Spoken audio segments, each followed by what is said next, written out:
بسم اللہ الرحمن الرحیم۔ السلام علیکم پیارے بچوں، آپ کو پتہ ہے کہ ہم جیسے لاسٹ ویک جو ہے وہ حضرت داؤد علیہ السلام کہانی پڑھ چکے ہیں، اس کی ریڈنگ کر چکے ہیں، اس کی ایکسرسائز بھی ساری کمپلیٹ ہو چکی ہے۔ آج ہم نے حضرت داؤد علیہ السلام کے کوسچن آنسر کرنے ہیں، ٹھیک ہے؟ یہ آپ کی اس پہ آپ کو جو اس کی وہاں کاپیز ملی ہوئی ہیں اس کے اوپر بھی موجود ہے۔ اگر آپ نے وہاں سے دیکھنے ہیں تو بھی کوئی مسئلہ نہیں ہے، لیکن اگر آپ نے یہاں سے دیکھ کے کرنا ہے تو بہت اچھی بات ہے، ٹھیک ہے؟ تو پیارے بچوں، ہم پہلے کوسچن آنسرز کی ریڈنگ کرتے ہیں، اس کے بعد آپ نے اپنی اردو اے کی کاپی پہ بڑا اچھا کر کے نیٹلی ان کو لکھنا ہے، ٹھیک ہے؟ اور لکھنے کے بعد ان کو آپ نے یاد کرنا ہے۔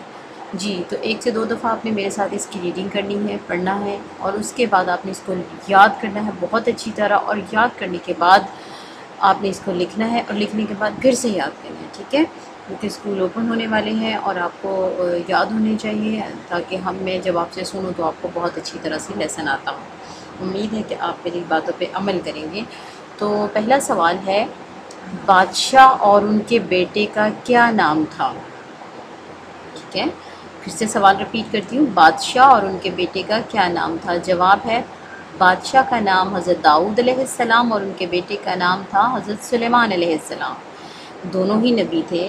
جیسے کہ آپ نے کہانی میں پڑھا ہے کہ ایک بادشاہ ہے اور اس کا بیٹا جو ہے وہ کسی معاملے میں تو فیصلہ کرتے ہیں، جب وہ جو دو بکریوں والا، دو لوگوں کے درمیان بکریوں کے ریوڑ اور فصل کو تباہ کرنے کے متعلق ہوا تھا۔ اس میں جو بادشاہ تھا اور ان کا بیٹا، وہ دونوں کون تھے؟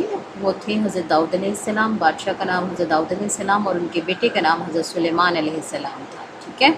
دونوں ہی اللہ کے پیغمبر تھے۔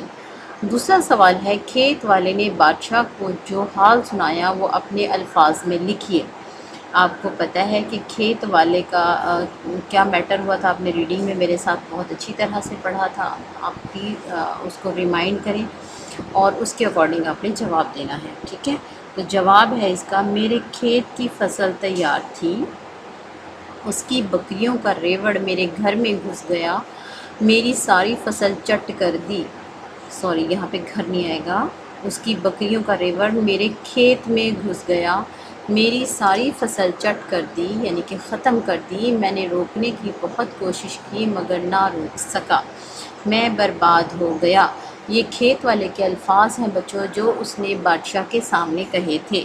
تو سوال ہے، کھیت والے نے بادشاہ کو جو حال سنایا وہ اپنے الفاظ میں لکھیے۔ کھیت والے نے اس طرح سے بادشاہ کے سامنے اپنی بات کی تھی، تو وہ آپ نے لکھنی ہے۔ میرے کھیت کی فصل تیار تھی، اس کی بکریوں کا ریوڑ میرے کھیت میں گھس گیا، میری ساری فصل چٹ کر ڈالی، میں نے روکنے کی بہت کوشش کی مگر روک نہ سکا، میں برباد ہو گیا، ٹھیک ہے؟ اگلا سوال ہے، سوال نمبر 3 ہے، زرہ کسے کہتے ہیں؟ زرہ، جواب ہے، زرہ لوہے کا لباس ہوتا ہے، جیسے کہ آپ کو پتہ ہے، آپ نے ورڈ میننگ میں بھی اس کو یاد کیا ہے اور ریڈنگ میں بھی آپ نے پڑھا ہے۔ زرہ لوہے کا لباس ہوتا ہے جس پر تلوار یا تیر کا اثر نہیں ہوتا، اسے جنگ میں دشمن کے حملے سے بچاؤ کے لیے پہنا جاتا ہے، ٹھیک ہے بچوں؟ سوال نمبر 4 ہے، بادشاہ نے کیا فیصلہ کیا؟ بادشاہ نے فیصلہ کیا کہ بکریوں کا غلہ کھیت والے کو دے دیا جائے تاکہ اسے کوئی نقصان نہ ہو اور لاپرواہی برتنے والے کو سزا بھی مل جائے۔ پھر سے دیکھتے ہیں، بادشاہ نے فیصلہ کیا کہ بکریوں کا غلہ کھیت والے کو دے دیا جائے تاکہ اسے کوئی نقصان نہ ہو اور لاپرواہی برتنے والے کو سزا بھی مل جائے۔ اگلا سوال ہے، بادشاہ کے بیٹے نے فیصلہ سن کر کیا کہا؟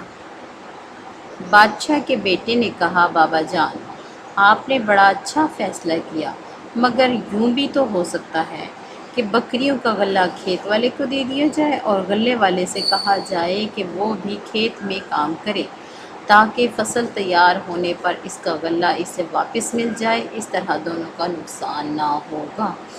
جی پیارے بچوں، آپ نے یہ جو سوال ہیں 5، زیادہ تو نہیں ہے نا، 5 ہیں، آپ نے ان کو اچھی طرح سے پڑھنا ہے، یاد کرنا ہے، اپنی اردو اے کی کاپی پہ نیٹلی لکھنا ہے۔ پیارے بچوں، جب آپ لکھنے لگیں گے تو آپ نے اوپر سب سے پہلے جماعت کا کام ڈیٹ اینڈ ڈے لکھنا ہے جیسے کہ آپ پہلے بھی لکھتے ہیں. اس کے بعد آپ نے عنوان لکھنا ہے حضرت داؤد علیہ السلام.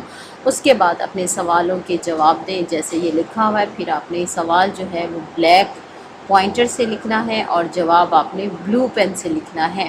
اور جب آپ کام کو لکھیں گے آپ نے اپنے جو سٹنگ پوسچر ہے، جو اپنے بیٹھنے کا آپ کے بیٹھنے کا سٹائل ہے، اس کو سیدھا رکھنا ہے. کاپی پہ زیادہ جھکنا نہیں ہے، بالکل سیدھے بیٹھ کے کوشش کریں کہ بالکل سیدھا، ہاتھ کو بھی سیدھا رکھیں، کاپی کو بھی سیدھا رکھیں اور زیادہ نہ جھکیں. ٹھیک ہے، پھر آپ سے بہت اچھا لکھا جائے گا اور آپ نے بہت اچھا ہی لکھنا ہے. اس کو یاد بھی کرنا ہے. ٹھیک ہے بچوں، اور کاپی پہ لکھنا ہے. امید ہے کہ آپ اس کو بہت اچھا یاد کریں گے اور پڑھیں گے بھی اور لکھیں گے بھی. ٹھیک ہے، اوکے، اللہ حافظ. آپ نے